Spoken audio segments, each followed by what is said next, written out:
दोस्तों, एक बार फिर से आपका स्वागत है inspire with Dinesh YouTube channel में। कई बार आपने देखा होगा या लोगों से सुना होगा कि कोई महिला विधवा है तो सुबह सुबह उसका चेहरा मत देखिए। ये बिल्कुल भी गलत बात है। क्यों उसका चेहरा क्यों नहीं देखा जाए? क्या उसके चेहरे में कोई कमी है जो उसका चेहरा ना देखे, या फिर उसका चेहरा देखकर आपका काम बिगड़ गया है इसलिए आपने उसको ऐसा बोला या कह दिया, जो कि सरासर गलत बात है। किसी व्यक्ति का चेहरा देखकर काम बनना या बिगड़ना ये निर्भर करता है व्यक्ति के ऑरा पर, उसकी एनर्जी पर। आप उस व्यक्ति के इतना संपर्क में हैं कि आपका काम बन जा रहा है, या फिर आप इतना संपर्क में हैं कि वो हमेशा नकारात्मक बातें सोचता है कि आपका काम बिगड़ जाता है। तो मित्रों, ये कह देना आपका चेहरा देखकर मेरा काम बिगड़ता, ये बिल्कुल गलत बात है। विधवा स्त्री का मुख देखना चाहिए कि नहीं, कुछ लोगों के मन में भय उत्पन्न हो जाता है। मित्रों, आजकल समाज में जिन लोगों ने भ्रांतियां उत्पन्न कर रखी है, वो भ्रांतियां शिव महापुराण मिटाना चाह रही है कि जिसकी पत्नी मर गई हो, सुबह उसका मुंह देखना चाहिए कि नहीं। अरे भाई, वाह तो पुरुष है, उसका मुंह देखने में क्या दिक्कत है? पर तुम्हें क्या मालूम है कि उसकी पत्नी मर गई?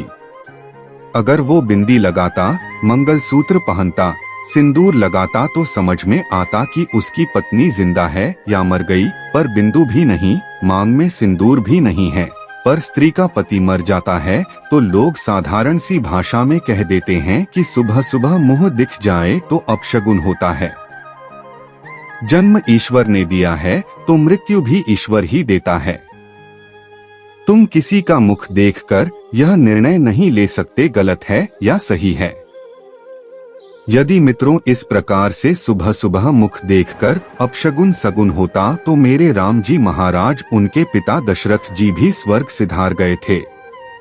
उनकी 3 पत्नी विधवा हो गई थी, कौशल्या, कैकेयी और सुमित्रा मैया, वो भी तो विधवा हो गई थी। अयोध्या के लोगों ने उनका मुंह नहीं देखा था। क्या भगवान श्री राम ने मुंह नहीं देखा था? ये हमारी सोच है, हमारी बुद्धि, हमारी दृष्टि है। मैं आपसे निवेदन करूंगा, पापी को पाप नजर आता है, कपटी को कपट नजर आता है, बेईमान को बेईमानी नजर आता है, और धर्मात्मा को धर्म नजर आता है, और पुण्य आत्मा को पुण्य नजर आता है। जिसकी जैसी सोच रहती है, सामने वाला उसको वैसा ही दिखाता है।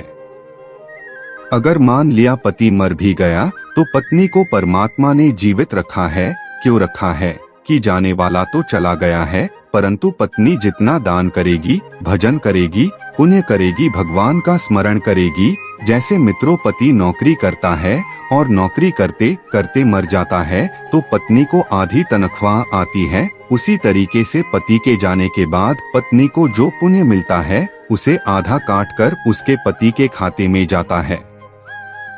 और पत्नी के जाने के बाद जो दान पुण्य पति करता है, सेवा सत्कर्म करता है, उसकी पत्नी के खाते में जाता है। आपको सत्कर्म करने के लिए छोड़ा है, दान और भजन के लिए छोड़ा है। आप एकादशी का व्रत करो, शिवरात्रि का व्रत करो और भगवान का भजन, उसका पुण्य आधा उसके खाते में जाता है।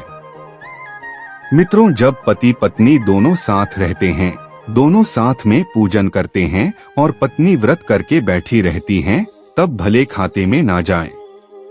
जब दोनों में से एक रह जाता है, और परमात्मा के यहाँ तो लिखा है कि एक न एक दिन जाना है, जब एक रह जाता है तो उसके हिस्से का भाग्य उधर चला जाता है। मित्रों, बस भगवान का भजन करते रहे, किसी पर आक्षेप लगाना गलत है। ये आपके गुण नहीं है, ऐसा कहाँ लिखा है? कौन कहता है कि विधवा स्त्री का मुख नहीं देखना चाहिए? ये सब गलत बातें हैं। शिव भक्ति में लीन रहें, शिव का स्मरण करें। जो लोग कहते हैं कि विधवा स्त्री का मुंह नहीं देखना चाहिए, ऐसे लोग दुनिया में भ्रम फैलाए रखते हैं। तो इन सबको छोड़कर किसी की भावना को ठेस नहीं पहुंचाना चाहिए। यदि आपकी वाणी से किसी को ठेस पहुंचती है तो उससे बहुत बड़ा पाप लगता है। तो मित्रों, यह जानकारी आपको कैसी लगी हमें कमेंट करें, जरूर बताएं और वीडियो को लाइक जरूर करें, जिसे हम रोज इसी प्रकार की वीडियो आपके लिए लाते रहे। दोस्तों, अगर आपने हमारे चैनल को सब्सक्राइब नहीं किया है तो चैनल को सब्सक्राइब करें। धन्यवाद।